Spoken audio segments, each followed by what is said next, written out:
Okay, so right now this is a tutorial on how to make a Totoro sock doll.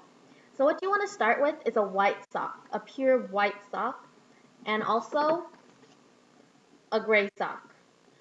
And another supply needed is thread and needle, which will be supplied to you, also the socks, and also some cotton. What you want to start with is this white sock. Now you see this part where it bends in a regular sock, it bends like right here, right? You don't want to go past that bending point. So cut it off about here. So you see how it's completely straight? And then, so cut it off right here. You want a lot of it if you want a big doll. And if a little doll, you want a little bit. Okay?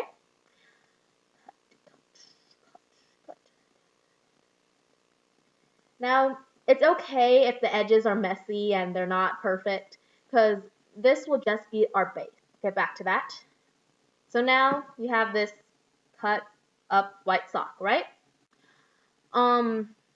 It's okay because I have a symbol back here, but it won't affect it because we're going to cover it with the gray sock, and you'll see that later.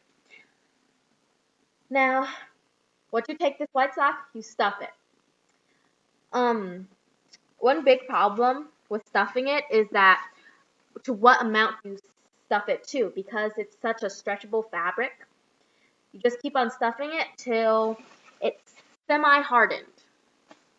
So, like this. You want to pull it apart just a little bit so it doesn't remain in the clumps that you took it out in the first place. Now just stuff it in. And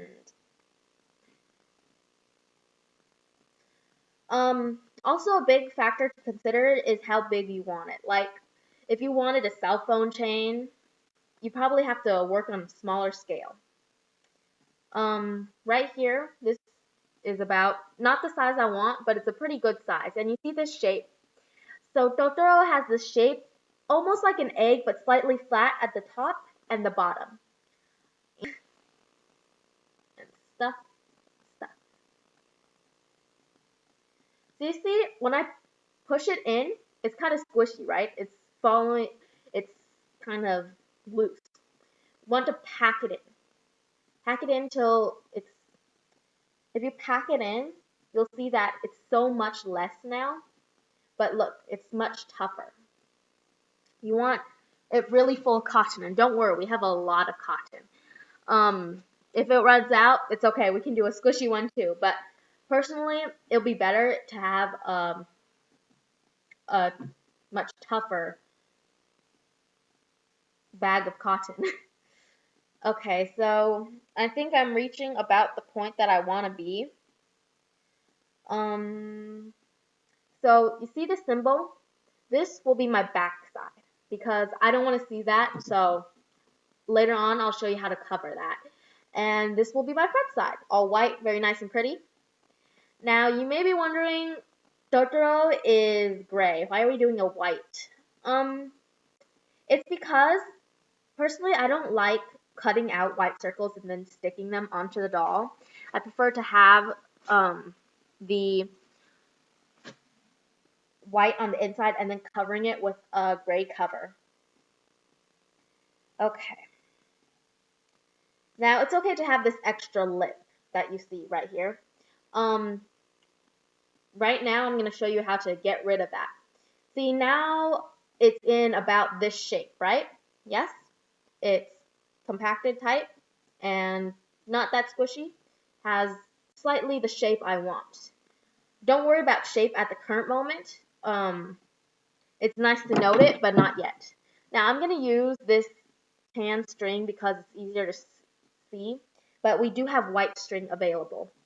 So what you do is you're going to go in and out, in and out. And like that, you have your first 2 stitches, right? So then pull through, like so. Now you just keep on continuing this. All we're doing is trying to make this lasso. Now we're at this point, right? All the stitches have been stitched and it's a ring all around like so.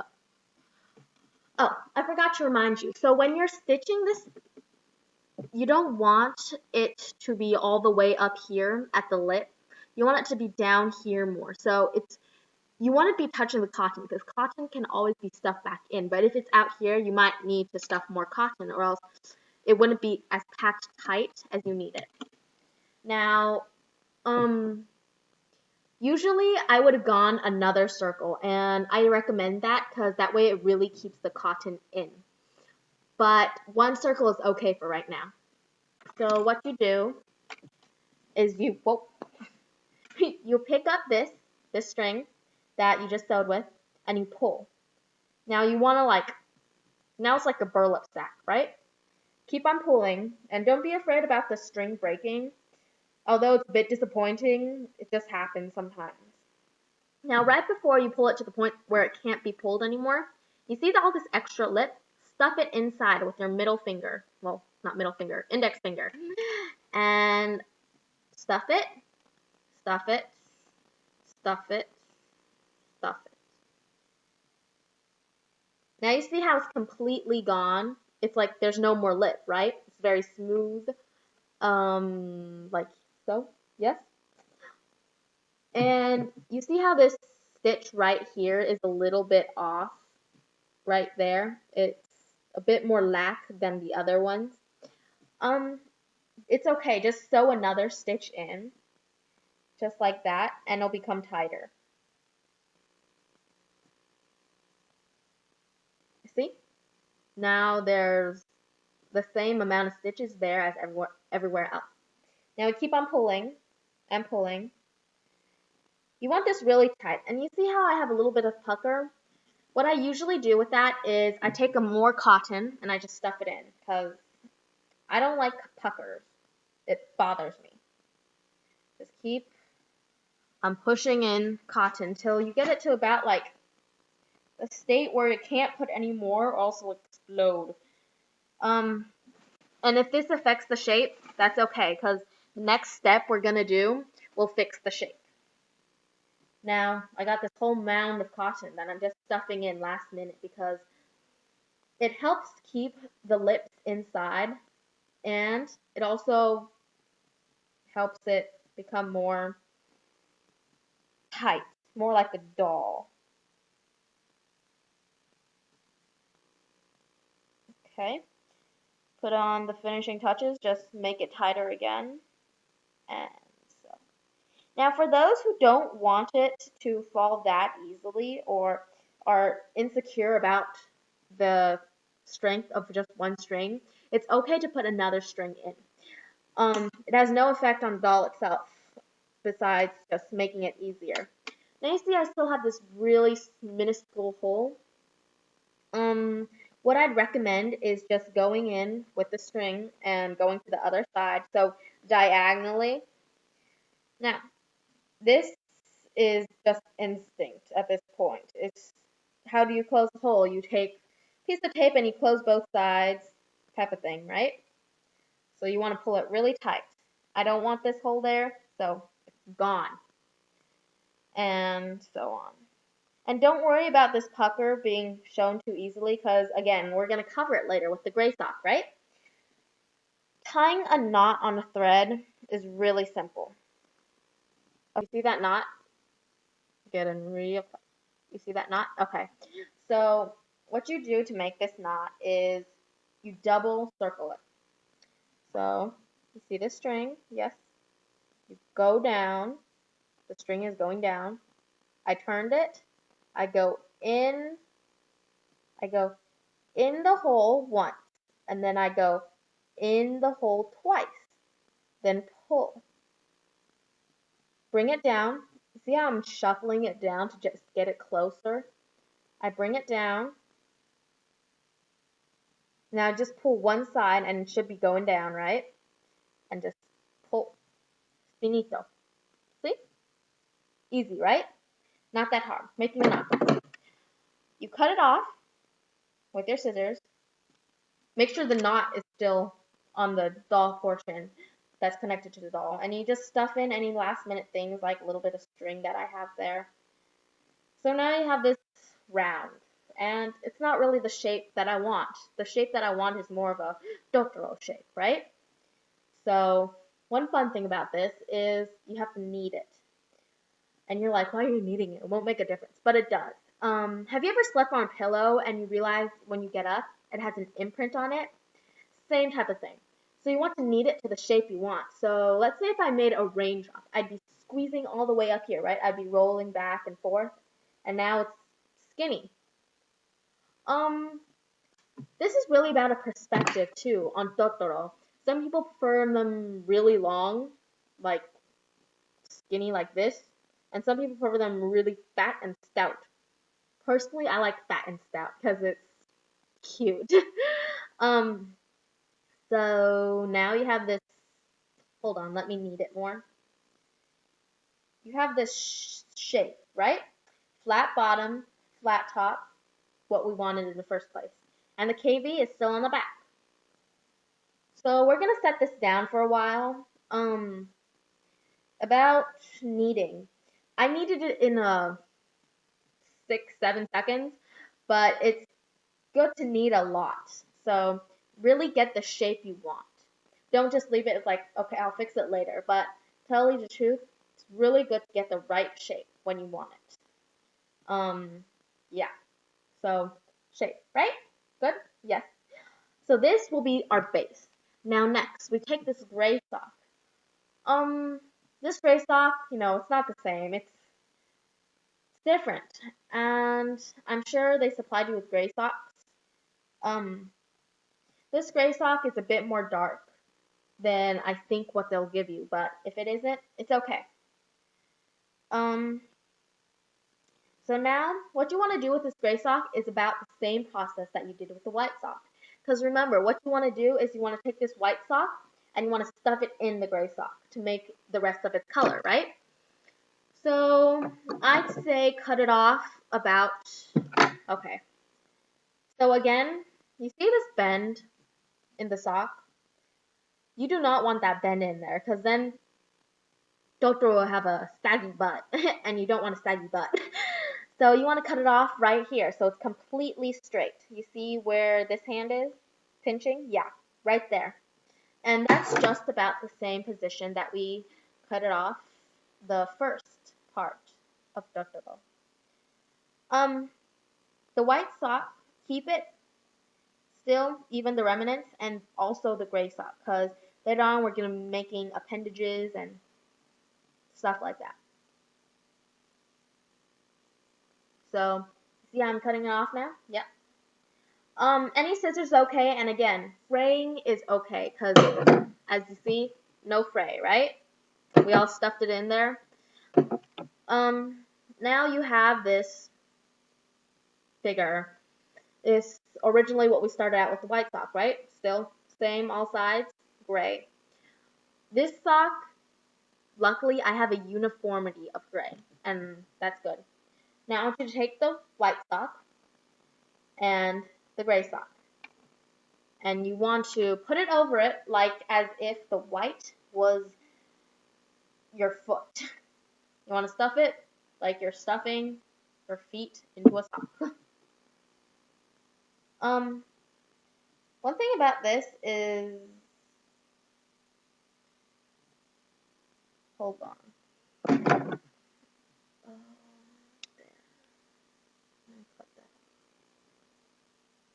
I have this bit of other string that I want to cut off. Okay, so again, right? You still have this sock, and just an important thing is to keep which side is front and which side is back. So you see my back part, it's not as needed. This was because I was in a hurry, but the back part, you can knead it, you cannot knead it. Doesn't really matter. The really important part is knowing which side is your front and which side is your back. Now in this case, I'd recommend the front, of course, because his belly is mostly white until we put on decorations, but that comes in a little while. His belly is mostly white, so I want a more white side, cleaner side. Now this could even be, so you see how this is, the sign is over here and the front is over here? I can also do a side, because still the belly is going to be white. And also the other side, the belly's still gonna be white. You really just want to find the place where it looks best. And then you take a sock and you pull it over it. Now I'm showing you the back. You pull it over like so. So you see jelly bean in the hood.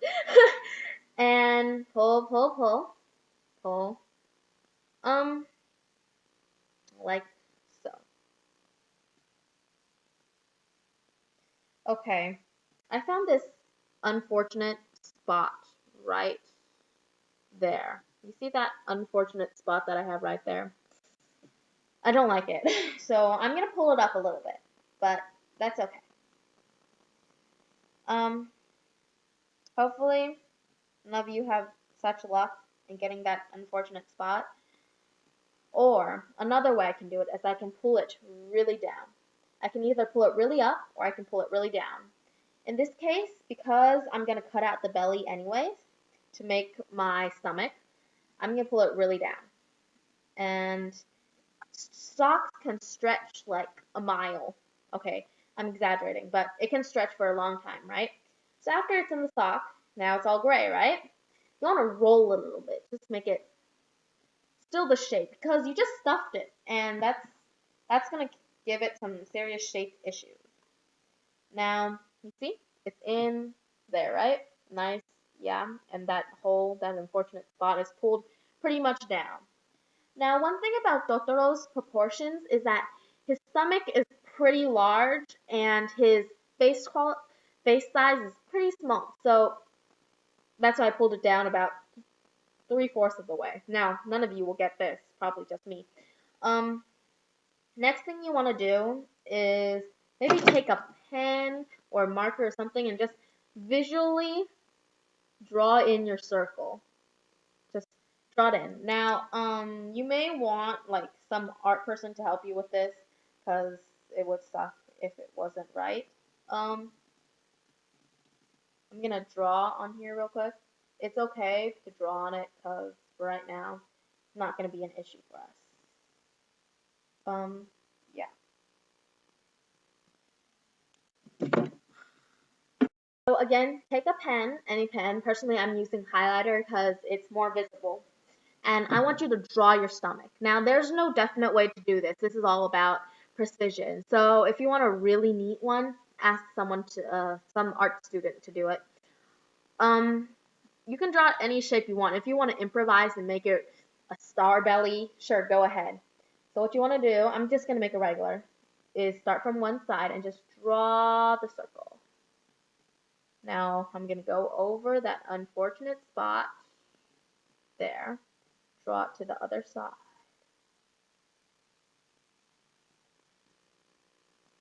And hold on, let me do a little bit of fixing. Never go too big, always go too small. You think that it won't fit, you think that you won't do it on the first try, go smaller. That way you can definitely correct your mistakes. Now as you see, I just drew my circle, right? And I made a little mistake right here. You see that? I kind of overlapped just a little bit. And that's okay. I want the outside one because that one's the size I want. You see that circle? It's not perfect, right? But that's okay. Now you're going to start getting this shape. Pretty much like Totoro, right? But it's gray, and that won't do. So pick up your scissors, and go from the very tip. Now, I don't want you to draw a whole circle, but it's recommended. You don't need to, but if you want to, you can, and that just makes cutting easier. So you want to start at your starting point right there, where your circle begins, and you just want to cut out the circle. I would advise cutting out a little bit before your circle, just a little bit, like 1 centimeter, 1 milliliter even, just very small bit. And you want to cut. Okay, I just ripped a stitch because I needed to make a hole and just cut. For this part, you want to get the sharpest scissors. So I'm going to get the sharpest scissors, which are these. They're pink. And I'm going to start cutting because this will just make this job easier. This is a very delicate part of the entire thing. I think this is the hardest part because it's a belly and because it's a sock, it stretches. So always account for the stretch. You want to always go a little bit before. So you see how I'm not cutting exactly on the line. I'm cutting a little bit before the line, inside the stomach part. Because you see that stretch right there, that complete straight line before the curve right there? That is what happens because the sock is so stretchy. Now you want to cut right where that is. So you have just the right amount of cloth to make this work perfectly. And it's okay if you mess up. Totoro with the big belly, it's okay. This is all about personal preference, and we're just here to have fun, right? So, see? I cut out my circle, right? Cute? Yeah. Now I have this circle, and it's starting to get the entire feel of Totoro, right? Okay, so here's some gray thread. You do need to sew in his stomach, just so you can close it up. Yeah, I just figured that out. Keep on pulling about an arm's length. Okay, so stretch out your arms all the way. And I know you can't see the string because I'm using an especially thin string. It's about here, right? Arm length. That way you can at least hold it completely. You never want to go more than that. Or else it'll just get tangled and you'll start over and over again, and that's such a pain. I would know. Such a pain. Now take your needle from before and just unstring that string that you originally have on there. Whoops, there's a knot. Just cut it. Okay, so you may not get to this part today, just because it's taking some time, right? And yeah, I know. It's a really long process, especially if you want to make it with really good finesse. And that's what I'm doing, so just kind of pulling it, pull the string. Now, you see how there's two strings? This is how you thread a needle. Two strings, right? Because I went in once through the hoop, right?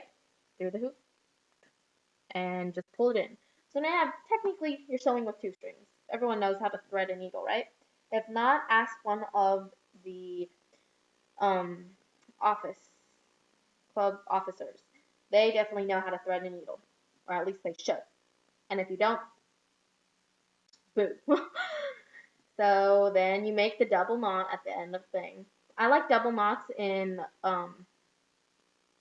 sewing sock dolls because socks naturally are stretchy, right? And you know how easily you can get a hole in a sock. It's because you just stretch it too much and it just broke. Now, same thing for knots. Since this isn't regular fabric that's super resistant, you need a really big knot to make sure that it keeps in place. It would suck to have a knot fall out. So, get back to doll, right? Very good. All kind of fringing. So we need to secure this. Now what you do is you start from a place where you think, oh, this part, personally, I think this part for me looks the best. You see that perfect arch? I love that. So I'm going to start there because the whole thing's a circle anyway, so you can literally start anywhere. But personally for me, this spot is a perfect place. So I take it and I pick it up and I fold it in. Now, I'm not sure if you can see that, but basically you want to get rid of the fringes. So you see how that part's fringing and this part's not because I folded it in just a little bit? Now I take the needle and I make the same stitch that I made by closing the circle. I just go in, out, in, out, in, out, in, out. Now I'm going to show you this because my needle is stuck inside. You see that? The tiny part? Yeah, that's basically the stitch I want. It's just an in-out stitch. Okay, so on this side stitch. So I'm going to finish up on this side stitch like so, and almost done. Just sew it in. Okay, now stuff that. So you see, just about finished, right? Sadly, I think this is all we can do about today. But you can start seeing the shape and everything, right? Now, just in case you have a little extra time and I'm a bit off on my time, you can start using the felt. So Trinity should have brought in some felt for you guys. And you can get the shape, right? So just take the picture that was in the very beginning of the video and just cut out the shapes and just place them however you want. That's basically it for the decorating part. Next time I see you, which might be Monday or Tuesday or Wednesday, I'll teach you how to make the arms and the legs. And definitely the ears. That's the part we're missing. Okay, so another thing I want to remind you is that remember to keep all your remnants because we're going to use them the next time we meet. And thanks for watching. Have a great day and hope you have luck in making it.